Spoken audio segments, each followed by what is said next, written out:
James Maddison is a Spurs player. He has joined Tottenham in a £40 million move, 26 years old, England international. Harry Winks has headed the other way after his loan at Sampdoria. And Tottenham, we've been crying out for a creative midfielder since Christian Eriksen left 3 years ago. So I'm so happy and excited that this deal is done. It is across the line and it was done exceptionally quickly in terms of Tottenham standards. And this is a very versatile player. We've seen him at Norwich, we've seen him at Leicester. He can be deployed on the left, he can go through the middle or most comfortably as a 10. When he's on that left, he can be used as an additional midfielder. That's something that Tottenham will potentially look to do in this new Big Ange Postecoglou system of a 4-3-3. He can cut in on his right foot, he can create chances. And this is really good competition for Heung-min Son, who's had a particularly poor season last year after coming off the back of a Golden Boot winning season. So we need competition for Son. We need someone that's going to push him for that place. Maddison, he darts into that midfield area. He leaves space for the fullbacks in behind to run onto. Destiny Ajoji, who's been on loan at Verona, he's going to get his first full season in the Premier League, and I would expect him to become very much part of that first team squad as well. So we may see him in behind Maddison. Another area he can play is in a midfield 3. So whether that's alongside Bissouma, Bentancur or Højbjerg, he'll be super effective in that area as well. And of course, a 10 role. We love seeing him in that 10 role where he's played for Leicester so many times. He's quick with his turn of direction, ability to pick out a pass. He's absolutely perfect for Spurs and what Spurs have been crying and needing for so long. And he's great, especially when the counter-attack is on. He can receive the ball at the edge of the box, great ease to kind of make himself and create shooting opportunities. And he's got that great ball control and quick feet to kind of create and assist in that space. He'll be playing in behind or next to the likes of Harry Kane, hopefully, if Tottenham can keep hold of him, and Heung-min Son, Dejan Kulusevski, who's also now confirmed as a Spurs player after that loan deal. That has all been confirmed as well. So this is looking to be really creative in terms of adding to Tottenham's attacking options. Don't forget Richarlison as well. I know we can talk about last season, but we're going to look ahead. And it is an absolute major boost for Postecoglou. New Spurs manager coming in, what he wants to do is really kind of get rid of the deadwood that we've got there. Someone like Harry Winks, that's number one out the door, and bring in the type of attacking players that can kind of fit his 4-3-3 system.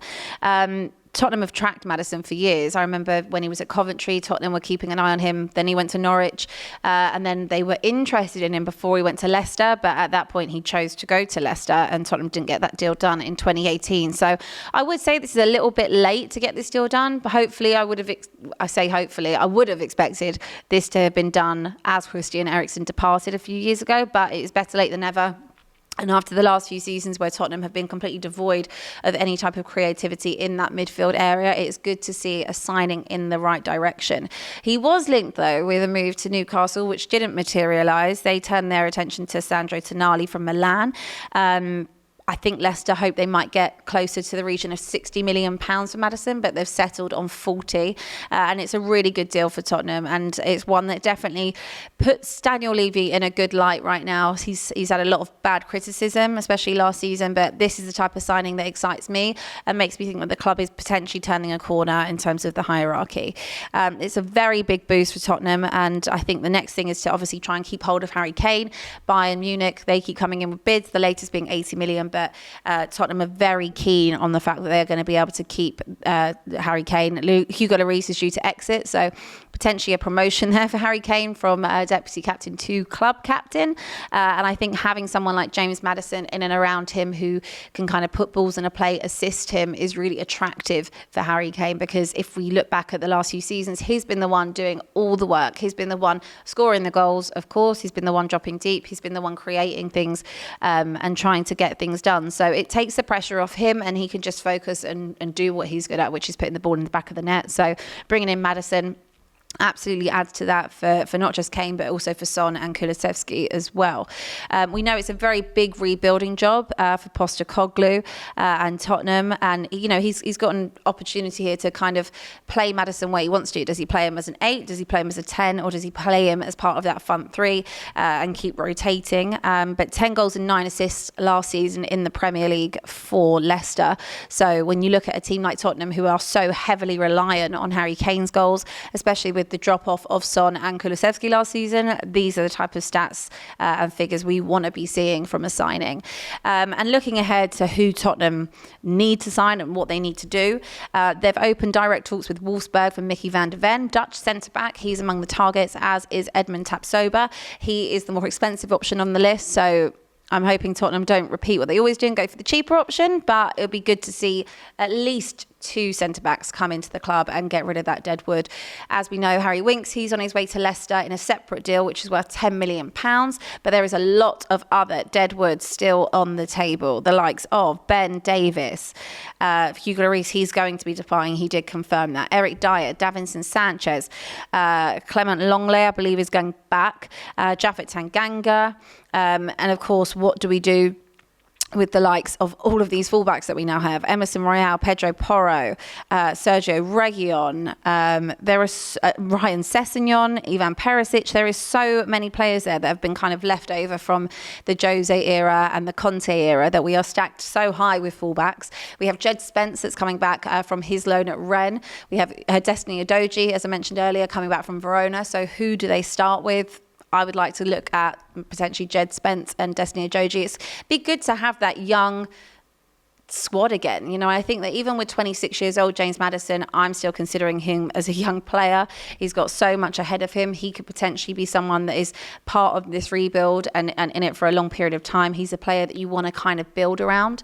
And I think that this is an absolutely brilliant signing for Tottenham. And if I look at what else we need aside from the centre-backs, creative midfielder was absolutely top of my list. It's something we've needed for such a long time. So really happy to see that one get over the line. The only other areas I would probably look at, of course, we've signed Vicario in terms of goalkeeper. I was more interested in David Raya. Nothing personal against Vicario. I just don't know too much about him. But I think that we potentially will be looking at another keeper as well, unless we're going to keep Fraser Forster on for another season. But I think that long term, hopefully Vicario will turn out well. But if Harry Kane does go, then I guess that gives another option to have Maddison in that front three alongside Son and Kulusevski. But I think the idea and signing of James Maddison is to have him play alongside Harry Kane rather than instead of. So we'll have to see what happens there. It's going to be a very long old summer. But from a Tottenham point of view, the signing of James Maddison is a very good one and it's a step in the right direction. With no European football next season, this is where Tottenham needs to get back to basics. They need to really, I say take the Premier League by storm, which won't happen, but they need to make sure they get back to where they were. They need to work on the type of team and the DNA they want to emit, and James Maddison is the right type of signing for that. They need to focus on the cups, FA Cup, Carabao Cup, and really put their emphasis on doing well in those competitions rather than just kind of going in and going straight out as soon as they get into them. And I think from James Maddison's perspective, despite the fact that Tottenham have no European football, whether it's the London factor or not, he's chosen to come here. He's excited about the move and the deal. So I think it's a good fit all round. I'm looking forward to see what James Maddison can do in a Tottenham shirt. Don't forget, guys, to like and subscribe DR Sports. Hit that button now and smash that like button.